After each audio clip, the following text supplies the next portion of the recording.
You don't need art galleries to show and sell your work.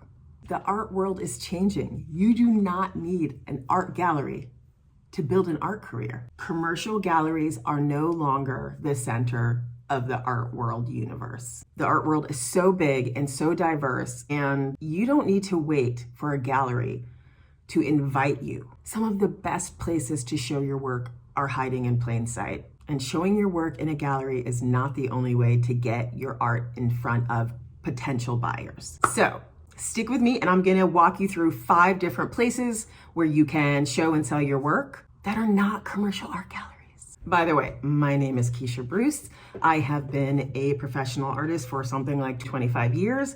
My work has been in more than 200 exhibitions in 15 plus countries. And you may have seen some of my work in the museums that you visited.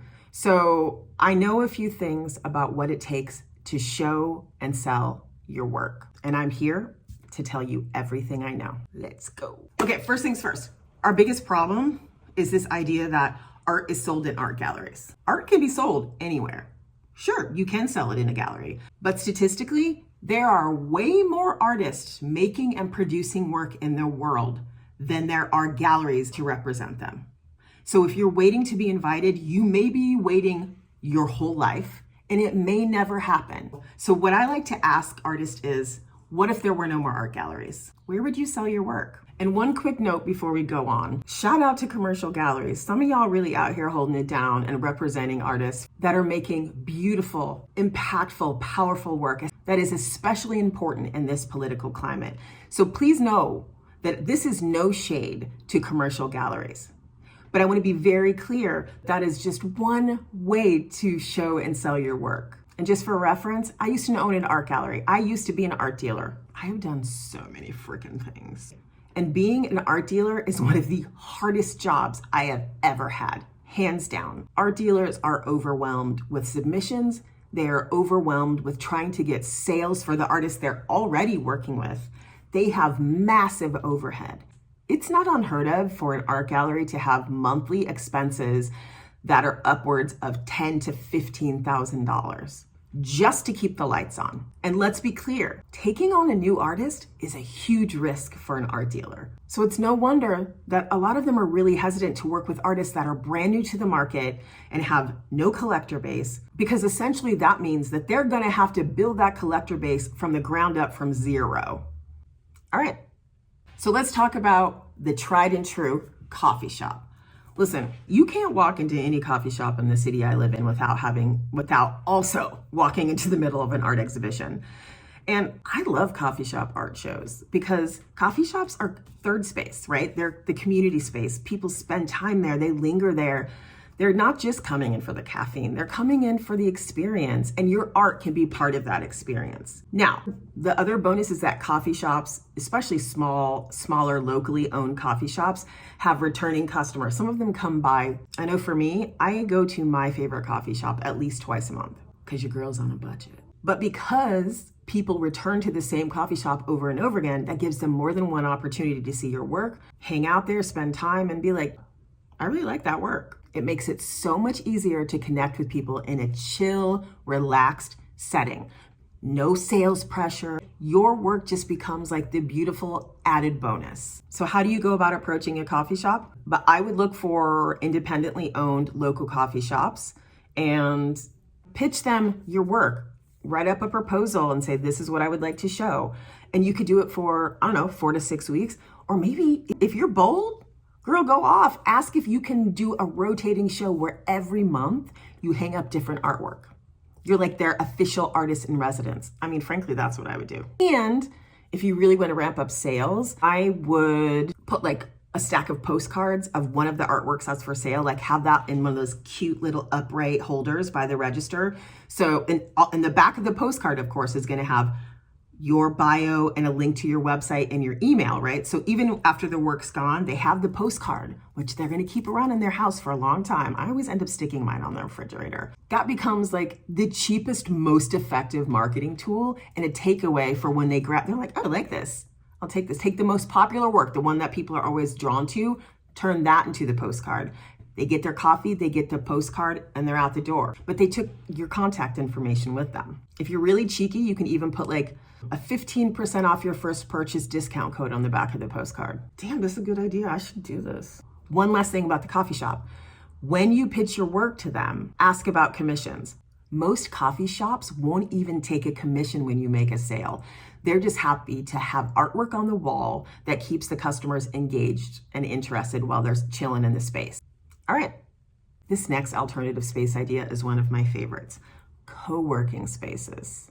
Co-working spaces are filled with young entrepreneurs, creatives, and professionals who have disposable income because most likely they're paying to be a member of the space. And every co-working space that I've been to has huge walls. If you make big paintings, this could be an amazing opportunity for you. And again, a co-working space has people that come back again and again, so you have multiple opportunities to get your work in front of potential buyers. Okay, so how do you go about getting your work into a space like that? One, I would just call, email. Look, nobody calls anymore. Send them a quick email or look on the website and find the community manager and send them your proposal. Because for the most part, co-working spaces are always looking for ways to animate the space. You can even pitch the idea that one day a week or one day a month while the show is up that you're going to come and do some type of activation in this space. Use your imagination, because think about it, if they're going there maybe 2 or 3 times a week and your work's been there for a month, they've gotten familiar with your work, they've walked past it, they've checked it out. How cool would it be? Then they get to meet the person that made the work. That just solidifies the connection. If they already like the work and then they get to meet you, even if they don't buy that specific painting, there is a 90% chance you're going to be able to get them onto your mailing list. And just because the sale doesn't happen today doesn't mean that it's not going to happen in 6 months or a year. I'm telling you right now, the art sales game is the long game. Bottom line, you're going to pitch your work as a way to add value and make the space more inspiring and engaging and welcoming to their clients, which are the people that are paying monthly fees to use the space. Okay, this one is a little unconventional, but it's one of my favorites and it's totally worked for me. Are there any small specialty like boutiques who might be interested in your work? And I mean, usually it's a store who somehow your work would be a good fit. Like if it's a bridal store and you also make gorgeous florals or something that energetically with that type of vibe, that could be a good space for you. If the fashion somehow fits your work, that could be a really cool space for you to show your work. Because a lot of small boutique store owners are looking for ways to enhance their space. It's part of their marketing. It's part of the way they create energy in the space and keep people interested.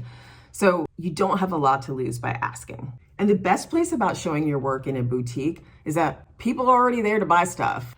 It's not that big of a leap. So if I were you, I would target smaller local boutiques, clothing stores, home decor, bookstores, a plant store. We have a lot of plant stores here in my city. And if you do like amazing floral or botanical work, why would you not pitch your work to a plant shop, like a really swank, pretty plant shop? You're going to make a little proposal and you're going to propose a win-win situation. They get free decor and you get free promotion and access to their customers. Okay, this next one, I know a lot of folks have had success with. And if you've done this, let me know in the comments, how did it go for you? Restaurants. The best thing about restaurants is you have a massive, diverse audience. Like they do numbers, right? If it's a really big restaurant, obviously I prefer a small local place, but they do numbers, right? They do numbers. The drawback is exactly that. Because here's the thing, restaurants are super high traffic and they have crazy diverse audiences. So at some point it is a numbers game. And also there's a no pressure sales element to it.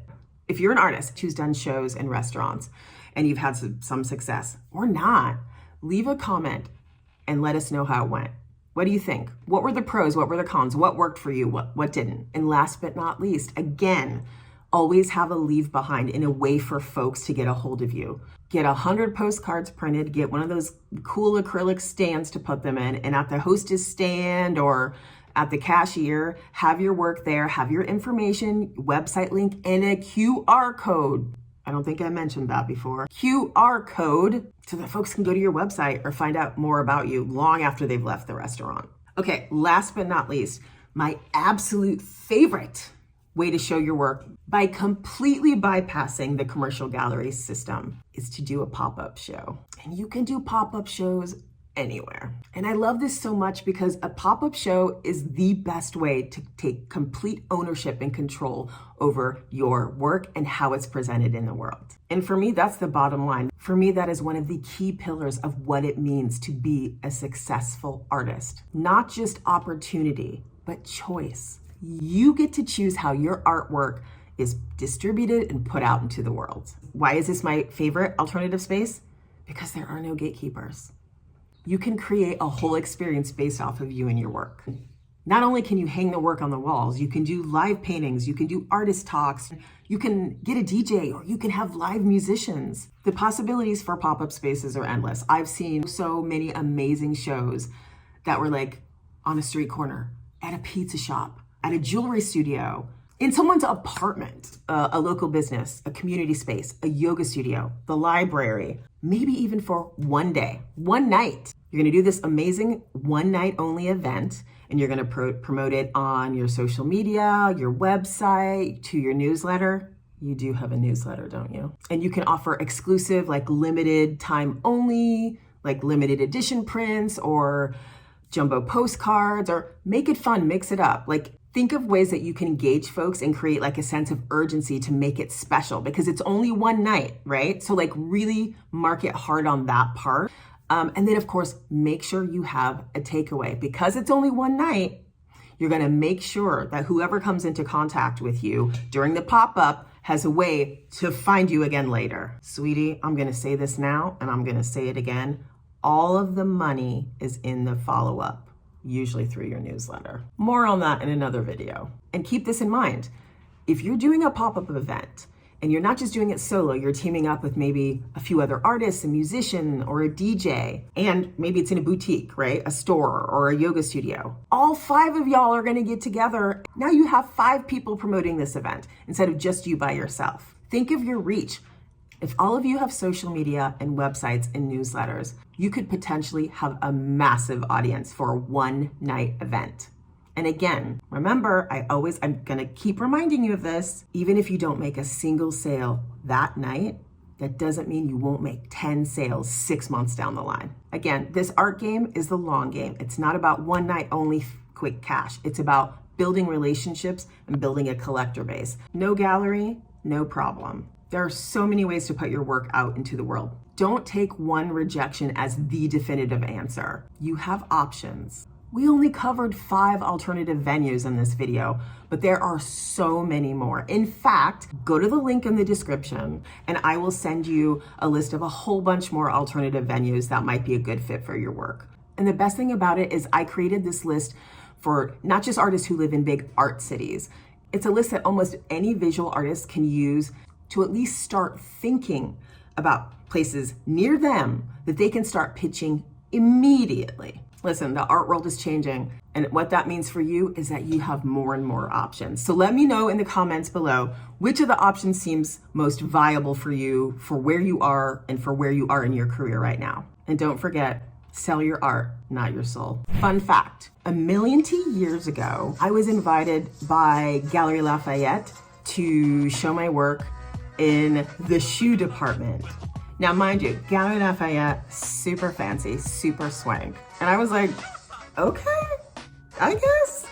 And I didn't make any immediate sales, but like the shindig they put on for me was pretty swank. There were past hors d'oeuvres, champagne. It was a really nice experience. And I actually ended up getting a few collectors from that. They didn't actually buy the artwork that was hanging on the wall, but they did buy other things from me later. Also, shoe department, your girl loves shoes. Like, it's a match made in heaven.